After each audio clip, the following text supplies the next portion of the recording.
Hey everybody, Greg Murphy here, and if you've seen the questions asked on the personal nature, then we're here now to answer some racing questions from the Southern Hemisphere Proving Ground in the Cardrona Valley, where we've been having some fun in our HSV, sliding around in the ice and the snow with a whole lot of customers, very lucky customers who have had an amazing time here. So we've got some racing questions that you've sent through, and I'm going to do my best to answer. Andrew Walker says, when you plucked first gear instead of third in the Lap of the Gods out of Skyline, did you honestly think you'd stuffed it? Well, I did actually, mate. I really thought I'd stuffed it.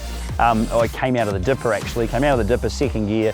Back in those days, H-pattern gearbox, which was a much different process than what it is these days with a sequential gearbox. Sequential gearbox makes things pretty easy and pretty hard to miss a gear.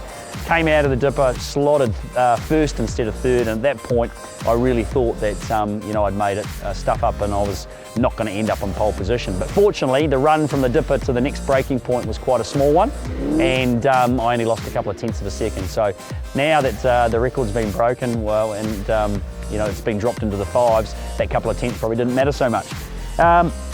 Okay, Hayden R3748, who was the hardest person to overtake? Wow.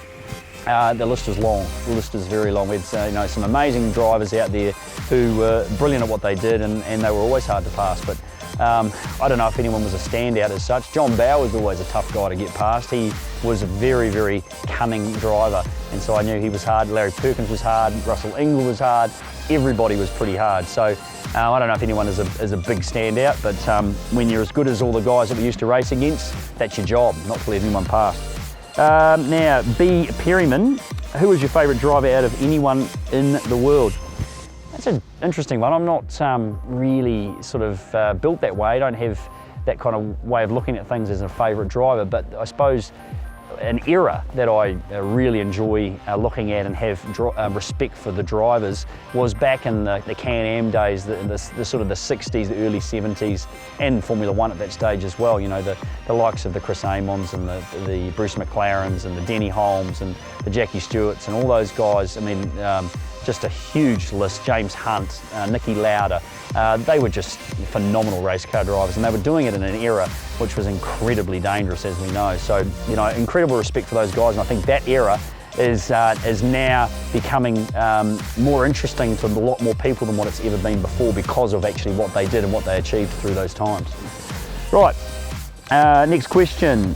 Philip Jones asked, who do you think will be in the top 3 positions at the end of the V8 season? Wow. We've got a long way to go. We're not even halfway through. Based on where things are at the moment, you'd have to say that, Craig Lowndes is looking pretty good. He's maintaining a pretty good position in the championship. The Pepsi Max guys, it's a Pro Drive Racing, doing a very good job, obviously, at the moment. They haven't, always had the reputation of being able to handle it and stick it out for the entire period of time. But at the moment, they're looking very strong. Jamie Whincup, never write him off. He might have not had a great season so far, but I definitely would not write him off one single bit. James Courtney's still going really strong.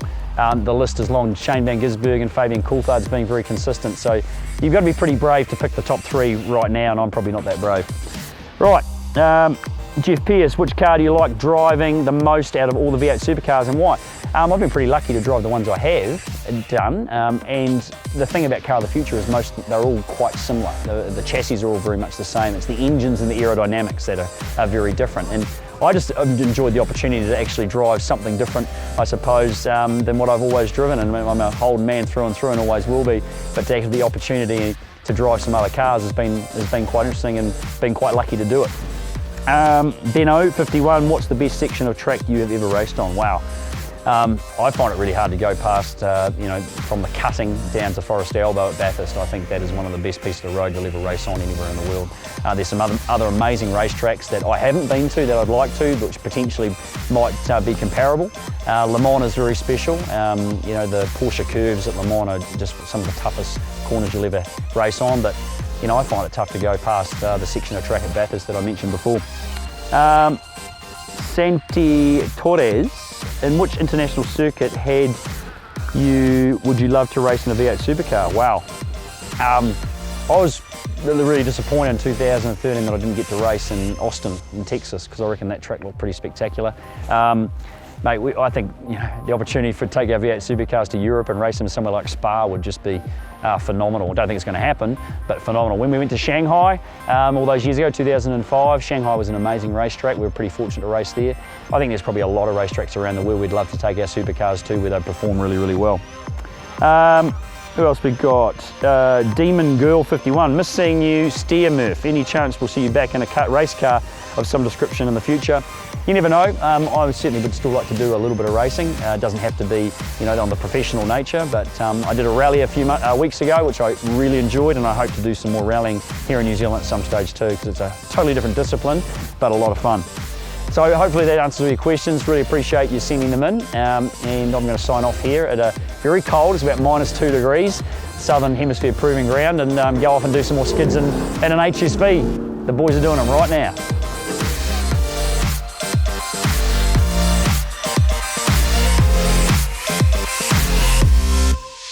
I just want one.